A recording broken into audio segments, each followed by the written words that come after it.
Hindi stories. सूर्य और हवा की चुनौती।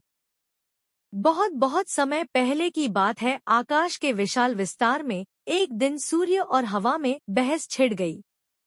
दोनों का स्वभाव बिल्कुल अलग। सूर्य शांत और धैर्यवान, जबकि हवा तेज, घमंडी और थोड़ी चंचल। हवा ने गर्व से अपने झोंकों को और तीखा किया और बोली, सुनो सूर्यदेव, दुनिया में अगर कोई सबसे ताकतवर है तो वो मैं हूँ। मेरी एक फूंक में पेड़ उखड़ जाते हैं, झीलें कांप उठती हैं और इंसान छिपने की जगह ढूंढता है। सूर्य देव हल्का सा मुस्कराए, सही कहा मित्र, तुम्हारा बल बहुत है, पर असली शक्ति वो होती है जो बिना डराए, बिना नुकसान पहुंचाए अपना असर छोड़ दे। हवा ने आंखें तरेरीं, क्या मतलब? क्या तुम कहना चाहते हो कि मैं डराती हूँ? सूर्य देव शांत भाव से बोले, नहीं, मैं बस इतना कह रहा हूँ कि सच्ची ताकत वही है जो दिल को छू जाए, न कि डर पैदा करे। हवा फुफकार उठी, तो फिर साबित कर लो। देखते हैं कौन ज्यादा शक्तिशाली है, तुम या मैं। सूर्य ने मुस्कुराकर कहा, बहुत ठीक। बताओ कैसे तय करें? हवा बोली, हम एक प्रतियोगिता करते हैं। देखो, वहां नीचे सड़क पर वो आदमी जा रहा है, ऊनी कोट पहने। जो उसे अपना कोट उतारने पर मजबूर कर देगा, वही सबसे ताकतवर कहलाएगा। सूर्य ने सहमति में सिर हिलाया, मंजूर है। पहले तुम कोशिश करो। सूर्य ने अपने सुनहरे प्रकाश को बादलों के पीछे छिपा लिया। अब पूरा मैदान हवा के हवाले था। हवा ने आंखें बंद की और पूरी ताकत से फूंक मारी। हुई।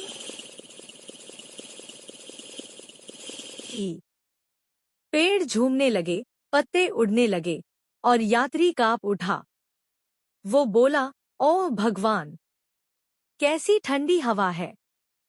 और उसने अपने कोट को और कसकर लपेट लिया। हवा मुस्कुराई, अभी तो शुरुआत है। और उसने और जोर से झोंके चलाने शुरू किए। अब तो धूल उड़ने लगी, यात्री की टोपी उड़ गई, पर कोट, वो अब और मजबूती से उसके शरीर से चिपक गया। हवा थकने लगी, फिर भी बोली, और जोर से। उसने पहाड़ों को झकझोर दिया, झरनों को डगमगा दिया, लेकिन यात्री डटा रहा। कुछ देर बाद हवा थककर रुक गई। वो हांफती हुई बोली, उफ! उसने तो कोट और कस लिया। मैं हार गई। सूर्य की कोमल आवाज आई, अब मेरी बारी है, मित्र। सूर्य देव ने धीरे धीरे बादलों से झांका। उनकी सुनहरी किरणें धरती पर उतर आईं। पहले कोमल, फिर धीरे धीरे गर्म। यात्री ने महसूस किया, अरे, अब तो ठंड नहीं रही। उसने कोट के बटन खोले। सूर्य मुस्कुराया, अपनी रोशनी और बढ़ा दी। थोड़ी ही देर में यात्री के माथे पर पसीने की बूंदें चमकने लगी। वो बोला, उफ! अब तो बहुत गर्मी हो गई। और उसने अपना कोट उतार फेंका। हवा ये देखकर निशब्द रह गई। उसकी आंखों में आश्चर्य था, लेकिन चेहरे पर एक मुस्कान भी। हवा धीरे से बोली, सूर्यदेव, अब समझ गई हूँ। शक्ति सिर्फ ताकत से नहीं आती, बल्कि कोमलता, धैर्य और समझ से भी आती है। जहां मैं डर से हार गई, आप प्रेम और गर्माहट से जीत गए।